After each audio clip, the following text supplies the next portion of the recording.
നമസ്കാരം. ഇന്നലെ കേരളം നമ്മുടെ മുഴുവൻ ലോക്സഭാ സീറ്റുകളിലും, അതായത് 20 ലോക്സഭാ സീറ്റുകളിലും വിധി എഴുതി കഴിഞ്ഞു. അതിന്റെ പലതരത്തിലുള്ള വിശകലനങ്ങളും ഈ മണിക്കൂറുകളിലൊക്കെ മാധ്യമങ്ങളുടെ പുറത്തു വരുന്നുമുണ്ട്.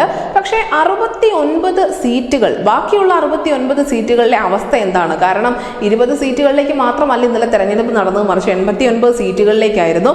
20 സീറ്റ് കേരളത്തിന്റെ ഒഴിച്ചു നിർത്തിയാൽ ബാക്കിയുള്ള 69 ഇടത്ത് എന്താണ് സംഭവിച്ചത്? എത്രയായിരുന്നു പോളിംഗ് ശതമാനം? ആർക്കൊക്കെ ആയിരിക്കും വിജയ സാധ്യത? എവിടെയൊക്കെ അട്ടിമറി നടന്നേക്കും തുടങ്ങിയ കാര്യങ്ങൾ കൂടി നമ്മൾ മനസ്സിലാക്കേണ്ടതുണ്ട്. ഏറ്റവും പ്രധാനപ്പെട്ട സംസ്ഥാനം ദക്ഷിണേന്ത്യയിലെ കർണാടക തന്നെയാണ്. കർണാടകത്തിൽ ഇന്നലെ 14 സീറ്റുകളിലേക്കാണ് ലോക്സഭാ തെരഞ്ഞെടുപ്പ് നടന്നത്. ഇതിൽ 3 സീറ്റുകളിൽ BJP കടുത്ത മത്സരം തന്നെ കണ്ടിരിക്കുന്നു. ചിത്രദുർഗ, ബാംഗ്ലൂർ റൂറൽ, ചാമരാജനഗർ തുടങ്ങിയ ഇടങ്ങളിലാണ് BJPക്ക് ശക്തമായ മത്സരം ഉണ്ടായിരുന്നു എന്നുള്ള ഒരു വിലയിരുത്തൽ വന്നിരിക്കുന്നത്.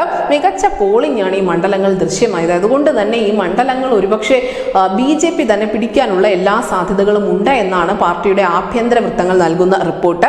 അടുത്തത് ഉത്തർപ്രദേശാണ്. ഉത്തർപ്രദേശിലെ 8 സീറ്റുകളിലേക്കാണ് തെരഞ്ഞെടുപ്പ് ഇന്നലെ നടന്നത്. ഇവിടെ BJPയുടെ ഒരു ക്ലീൻ സ്വീപ്പ് തന്നെയായിരിക്കും കാണാൻ പോകുന്നത്. BJP 8 സീറ്റുകളും തൂത്തുവാരുമെന്ന് തന്നെയാണ് പറയപ്പെടുന്നത്. കാരണം പ്രതിപക്ഷ നിരയുടെ വോട്ടിങ്ങുകളിലൊക്കെ വലിയ കുറവ് രേഖപ്പെടുത്തിയിട്ടുണ്ടായിരുന്നു. അതുകൊണ്ട് തന്നെ ഉത്തർപ്രദേശിൽ BJP രണ്ടാം ഘട്ടത്തിൽ സുരക്ഷിതരാണ് എന്ന് വിലയിരുത്തപ്പെടുന്നുണ്ട്. മധ്യപ്രദേശിലാവട്ടെ 6 സീറ്റുകളാണ്. ഈ 6 സീറ്റുകളും BJP പിടിക്കുമെന്ന് തന്നെയാണ് നിലവിലുള്ള റിപ്പോർട്ടുകൾ നൽകുന്ന സൂചന. മഹാരാഷ്ട്രയിലേക്ക് കടക്കുമ്പോൾ അവിടെയുള്ള 8 സീറ്റുകൾ, അതിൽ 75% BJP സ്വന്തമാക്കിയേക്കാം എന്നുള്ള ഒരു വിലയിരുത്തൽ വരുന്നുണ്ട്. ഇനി ബീഹാറിലാവട്ടെ അവിടെ JDUവുമായി സഖ്യമുണ്ട്. അതെങ്ങനെ പ്രതിഫലിക്കുമെന്നതിന്റെ വലിയ ആകാംക്ഷ രാജ്യത്ത് മുഴുവൻ നിലനിൽക്കുന്നുമുണ്ട്. JDU മത്സരിക്കുന്ന 5 സീറ്റുകൾ, അവിടെ 2 ഇടത്താണ് കനത്ത മത്സരം നടന്നത് എന്നാണ് നിലവിലുള്ള റിപ്പോർട്ടുകൾ നൽകുന്ന സൂചന. അടുത്ത രാജസ്ഥാനാണ്. രാജസ്ഥാനിൽ 13 സീറ്റുകളിൽ മത്സരം നടന്നിരുന്നു. 1-2 സീറ്റുകൾ ഒഴിച്ച് ബാക്കി എല്ലായിടത്തും മാർജിൻ അല്പം കുറഞ്ഞാൽ പോലും BJP തന്നെ വിജയിക്കുമെന്നാണ് വിലയിരുത്തപ്പെടുന്നത്.